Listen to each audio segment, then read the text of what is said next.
Se le llamó calentamiento global, luego cambio climático, ahora crisis climática, varios nombres, pero en realidad es el mismo concepto que se basa en información insuficiente y que en el fondo es un dogma casi de características religiosas, pero que es aceptado por la mayoría de la gente. Yo debo decir que estuve trabajando en temas geológicos por más de 50 años. En particular me especialicé en geomorfología, paleoclimas cuaternarios, o sea, los cambios climáticos de los últimos cientos de miles de años. Lo hice en múltiples ambientes, geológicos y climáticos, continentes y países, desde el trópico húmedo a desiertos, desde los países templados hasta las regiones frías del norte de Canadá, desde el corazón de Eurasia a las costas oceánicas de las Américas, tanto en el norte como en el sur. No hay que olvidar que en gran medida la geología es la historia del cambio climático. Las rocas nos dejan testimonios de esos cambios ocurridos en distintas épocas de esa historia geológica, que hemos venido estudiando los geólogos desde que se creó la ciencia. Bueno, ahora vamos a desarrollar un poco los argumentos que hacen que yo piense que este movimiento del cambio climático es de tipo dogmático, no es científico. Es en realidad una necesidad de la gente de tener alguna catástrofe en el futuro, para lo cual asumir alguna responsabilidad o culpa, como lo demandan ciertas creencias religiosas.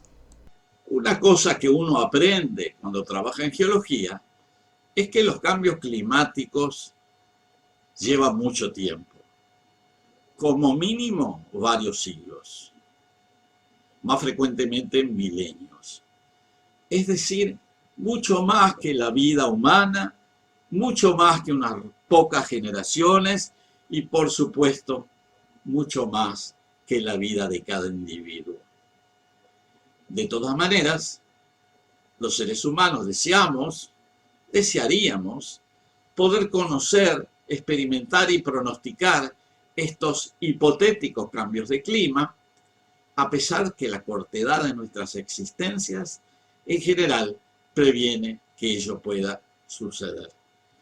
En esa búsqueda de experimentar y atestiguar esos cambios, se han creado hipótesis de posibles cambios climáticos globales acelerados que representarían un peligro para la especie humana. Es decir, catástrofes climáticas a nivel global. Aunque los datos sean insuficientes, se ha insistido en imaginar futuros cambios, generalmente rápidos y, como decía, a menudo catastróficos.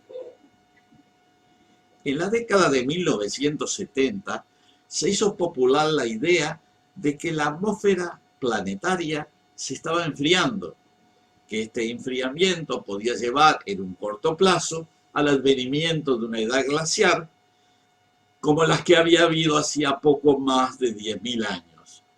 O sea que los inviernos se extenderían y los glaciares invadirían muchas zonas pobladas. Un par de décadas más tarde los pronósticos se revirtieron. Ya no era más el enfriamiento global lo que preocupaba, sino el calentamiento global. Otra catástrofe, pero de signo opuesto, nos esperaba. Esta idea del calentamiento global se propagó, se popularizó, se difundió en todos los medios, tanto periodísticos como científicos. Los políticos, siempre listos a sumarse a este tipo de causas, también se plegaron. Y por supuesto también hubo gente que vio una oportunidad de enriquecerse con estas noticias que parecían preocupantes. Lo que era una hipótesis se transformó en una verdad revelada.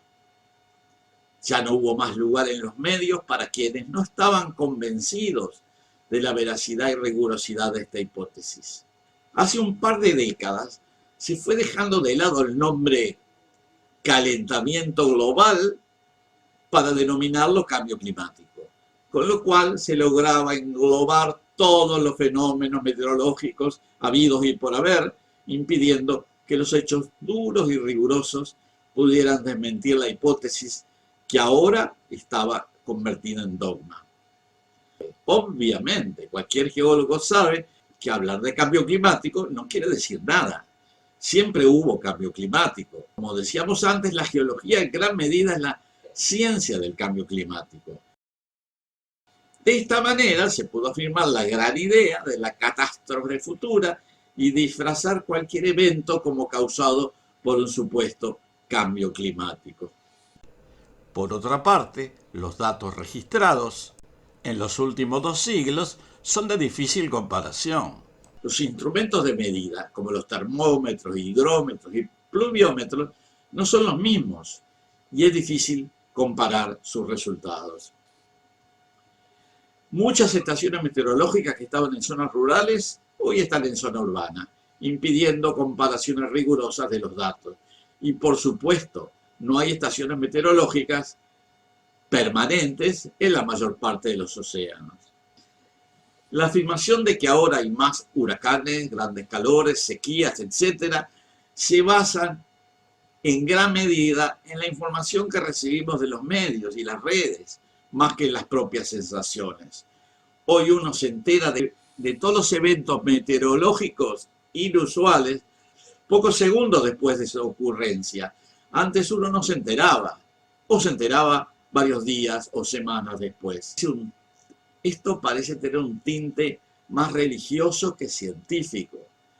Parece que hay una necesidad de prolongar en el tiempo el pecado original, la culpa de un cambio provocado por los pecadores seres humanos. Obviamente que no es nada claro que la culpa, si existe, y cualquiera sea ella, la tendrían los seres humanos, ya sea enfriamiento o calentamiento. Claramente se busca protagonismo humano, antropocentrismo, digamos, en donde no lo hay.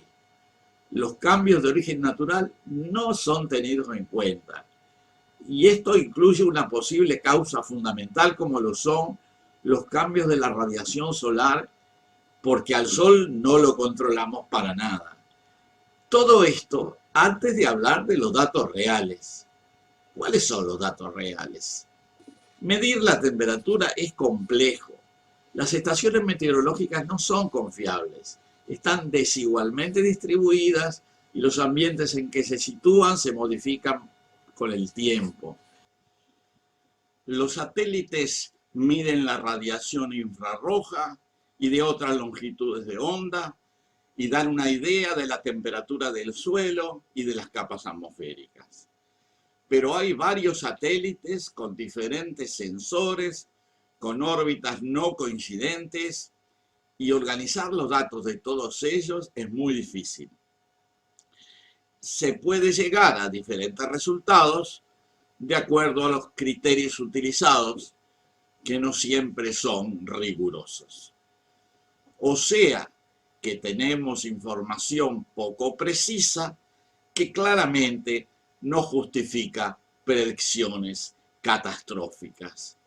No se puede medir la temperatura global con precisión. A lo sumo hay cifras aproximadas, digamos de más o menos 1 grado. Con esta escasísima rigurosidad, es absurdo afirmar que la temperatura aumentó, digamos, 1/10 de grado. La precisión de las cifras estimadas, porque son siempre cifras estimadas, es muchísimo menor. Y mucho menos es posible seriamente afirmar que dentro de 6 u 8 años el calentamiento será irreversible. No se puede prever el futuro. Tampoco es razonable creer que un sistema tan complejo como el atmosférico, con componentes físicas, químicas, biológicas y astronómicas, puede ser pronosticado para los próximos 10 o 20 años, cuando ni siquiera podemos pronosticar el tiempo de la semana próxima.